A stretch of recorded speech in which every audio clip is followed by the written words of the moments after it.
This erasable pen took over 30 years to create, and the story starts with a guy staring at leaves. In 1970, a researcher at Pilot in Japan is walking through a valley in autumn. He sees the leaves changing color and thinks, what if I could make ink that changes color with temperature? At the time, this was the opposite of what ink was supposed to do. Good ink was supposed to never change, so there was no research to build on. No textbooks, nothing. He spends a year experimenting with temperature, humidity, UV light, every possible trigger, and he cracks it. The world's first ink that changes color based on temperature. They patent it. But here's the problem. Nobody knew what to do with it. For 15 years, it wasn't a pen. It was a color-changing cup, then a toy. They made a doll that changes hair color in the bath. The whole time, the team kept improving the technology. Then they figured out how to make the color change instantly. Then how to make it stay changed until you cool it back down.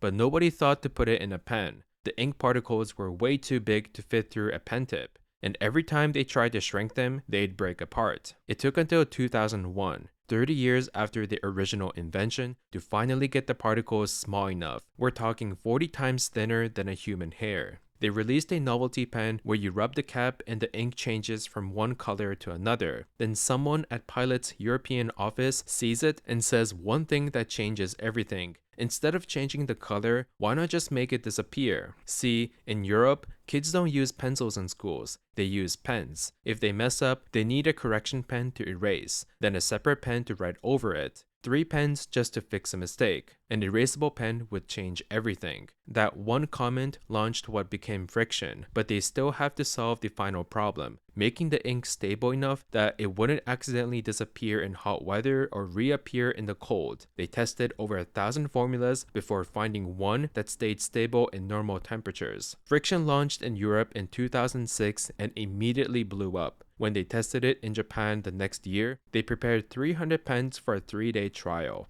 Lines wrapped around the block, and they sold nearly triple what they expected. Today, over 4.4 billion Frixion pens have been sold worldwide, all because a guy saw some leaves change color 50 years ago.